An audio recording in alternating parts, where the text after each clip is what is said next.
I'm about to reveal all of the troubleshooting and repair secrets for the Saab 9.3 ECM. For those of you who don't know me, I'm Nick. I started Nick's Electronics Repair about a decade ago, and in the last year, we have fixed over 100 of these ECMs. Today, I'm going to share everything I've learned. Here's a list of the common faults that are triggered by a defective ECM that we're going to be showing you how to fix today. That's going to include the white smoke coming from the exhaust, the reduced engine power, also known as limp mode, the rough idling, and a long list of fault codes. Now, those fault codes may or may not trigger your check engine light. Here are several units sent in for repair from our customers, which I will walk you through the full testing process. As you may know, these ECMs are not plug and play. They do require specific software before they can work with your vehicle. My first step is to download the customer's original software so that I can program it back to their vehicle before we return it to them. We will first save their ECU data.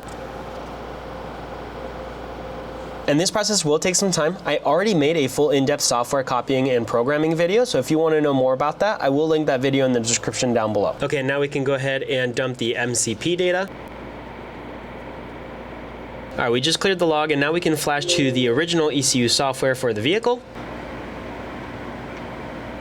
All right, now that the ECMs are all programmed, let's go ahead and live test them. We're gonna install our first ECM. And we're first going to start with a static test. So I'm going to turn the car on. It is turning on. And I'm going to let it sit for just a few minutes. We'll rev a couple of times and then we're going to check for fault codes. Okay, so I'm revving a little bit. The car's been on for a couple minutes. And I cannot trigger any fault codes. Now for this specific ECM, the customer was claiming they were getting the P0201, P0202 through P0204, which are the common misfire codes. So we're gonna take the car for a quick half-a-mile ride and then see if we can trigger those. So this first one is not triggering any faults within that first 1.24 miles. What that means is that we are gonna have to do extended testing, and so that we'll have to do off screen. So for now, we're gonna start testing the next one. And so same process as with the first one, we're gonna start with a static test. Okay, I'm not getting any rough idling. Let's rev a little bit. It sounded a little weird. Let me check. We don't have any white smoke coming from the exhaust. Okay, and it does look like we are triggering a bunch of codes. So we have P0201 through P0204, as well as P0245 and P0246. So that was with just a static test. So we can go ahead and start the repairs on that one immediately. All right, let's go ahead and swap out for the third ECM.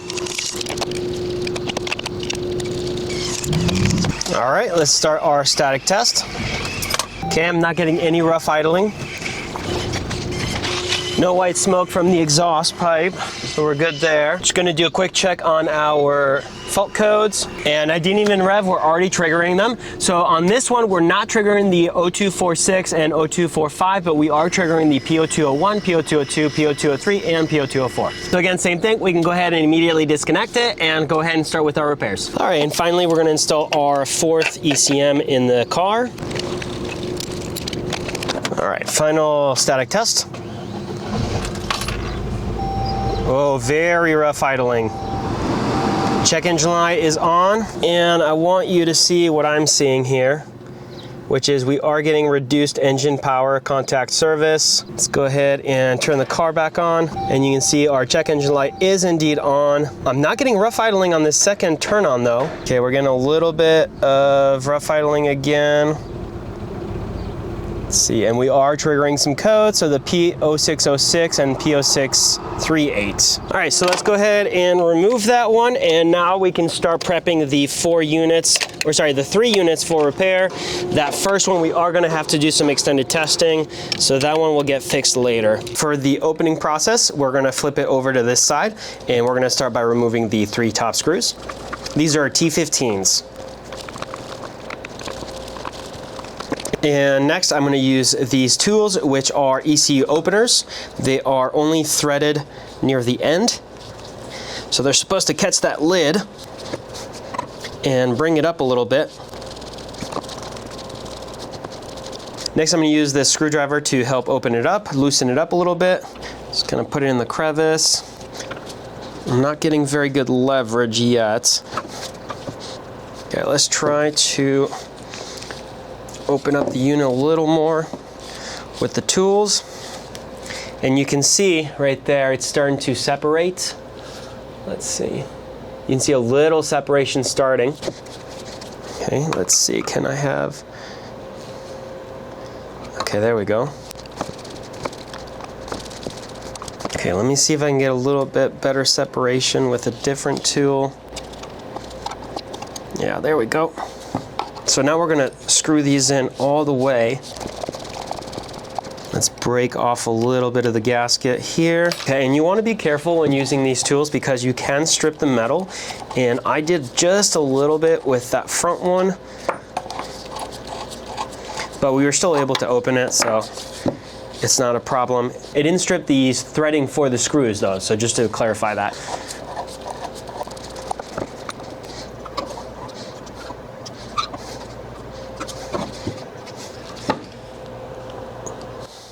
All right, and now we have revealed our components internally. Now this processor over here is the one that most often fails, and what we're gonna do for the repair of this unit is actually replace it. Now one of the things I like to do is we're gonna remove some of that gasket on the perimeter. We're gonna have to do that regardless once the unit is repaired so that we can properly reseal it. And of course you wanna be very careful. We don't want to knock off any components. And then using a metal brush, we'll go ahead and clean off some of the rest. All right, I'm gonna finish up this cleaning off screen. All right, so we have finished cleaning off the perimeter. We have a nice shiny gloss. And I also did remove some of the silicone off of the chip over here that we're gonna be replacing so we can have a better grip when we remove it. Now let's bring the ECM to our rework machine for the actual repair. In order to remove the chip, we are going to heat up the processor from the top and from the bottom simultaneously until we reach the solder's melting point. We have to do this very carefully in order to avoid thermal shock as well as damaging nearby components or the film. We've now reached the end of our profile and can remove the chip. Next, we need to remove all of the old residual solder and clean the area for our new replacement chip. To ensure all of the original solder is removed, we're going to be using a copper desoldering braid. This desoldering braid does contain flux, which we'll need to remove and clean off using isopropyl alcohol.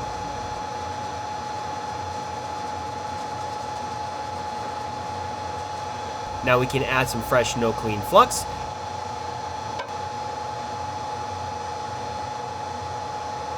And finally, we will place our replacement CPU on the board, making sure to carefully line it up with the markings.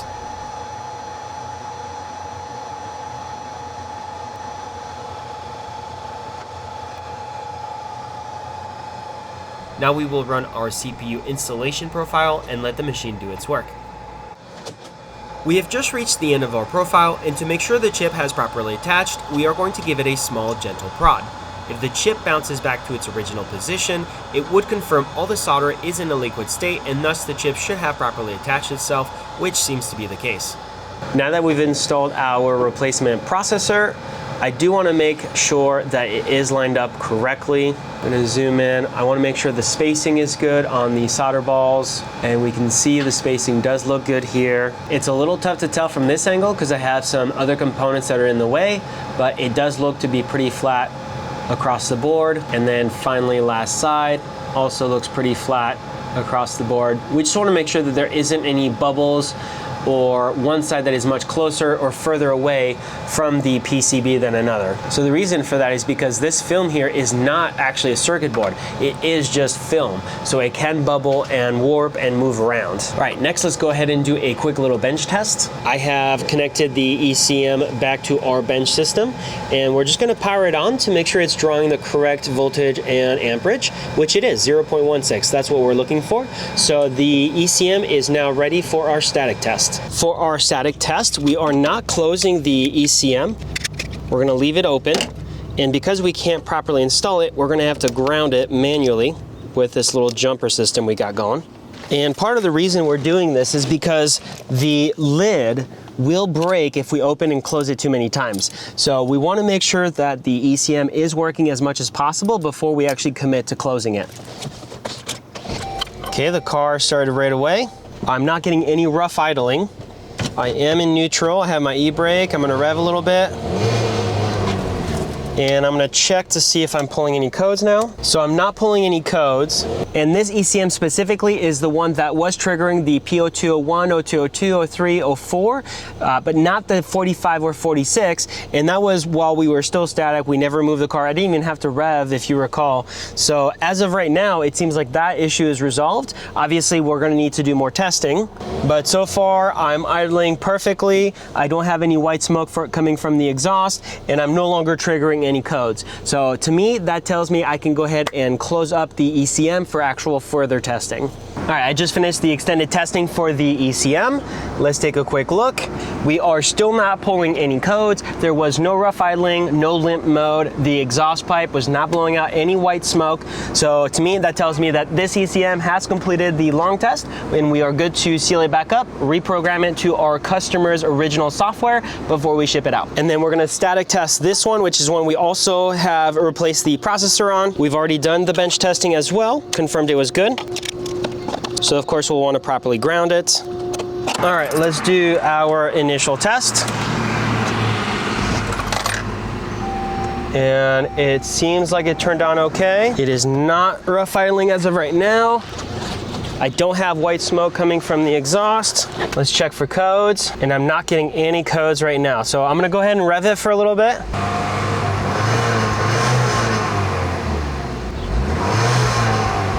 And I just got a check engine light. And it's rough idling. Let me refresh for codes. And I just triggered P0606. Now this ECM originally was triggering P0606 as well as P0638. And as it was originally, we can see there is the check engine light. We still have that reduced engine power, but we are only getting the P0606 and we are not getting the P0638. So right now we're getting a little rough idling, so I'm gonna shut her off. And we're gonna have to disconnect it and run it for another round of repairs. Now this is actually something I was partially expecting with the codes we were pulling. We did want to go ahead and replace that CPU too regardless, because that is the part that most commonly fails on all of these ECMs. However, for this unit specifically, I believe that the core issue is coming from this one over here. So same process as before, we're gonna remove that top layer of conformal coating or silicone so that we can both grab the chip more easily and also allow for better heat transfer. Now for this one, actually, we're not going to replace the chip because this one is very difficult to reprogram, so much so that we actually can't. So what we're going to do is reflow it. These chips are much more sensitive, and we don't want to take the risk of damaging it. Same as before, we can now bring the unit over to our rework machine to repair it. For this repair, we are only reflowing the chip, not replacing it, so our process is a bit different. The ECM has been on the machine for about 1.5 minutes and has had time to warm up a bit. This is when we like to add flux to ensure a proper reflow. Copper can form oxides, which can prevent solder from bonding properly. Flux chemically removes these oxides and gives a clean surface for the solder to adhere to. Again, we have reached the end of the profile, and to ensure the solder balls are in a liquid state and thus we have properly reflowed the chip, we are gently nudging it. This does confirm a proper reflow, so now all we need to do is wait for the chip and ECM to cool down. So now we can go ahead and install the ECM back into the car for a final test. Okay, car's turning on. Our RPMs are as expected, no rough idling. And P0606 is not being triggered right now. Let's go ahead and give it a couple revs. Okay, I just hit 4,000 RPMs. We're gonna refresh, see if we can detect codes. And it looks like we are not triggering P0606 anymore. But we're gonna want to let it run for a little longer. Okay, so I actually did hide some information from you. The reflow of that other processor did not actually fix the issue. We still had P0606, and off screen we tested it, we brought it back to the machine, and to get rid of the P0606, we in fact had to replace the processor. Now the reason this is unfortunately bad news is those processors, we actually cannot get them, we cannot purchase them and continuously replace them on these ECMs.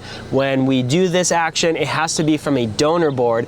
So I did fortunately have a small amount of donor boards, but this is not a repair that we can continuously do. So if you have a P0606 failure, in order to repair it, you will most likely have to replace that second processor. The unfortunate thing with that is because they are so difficult to get, most often we will have to charge you a core fee and replace the entire ECM in order to get you up and running again. So if you do send in an ECM with a P0606, there's a small chance we can fix it. There's a higher likelihood that we have to charge you a core fee to actually replace it. So at this point, the car's been running for a few minutes. I've revved up a couple of times.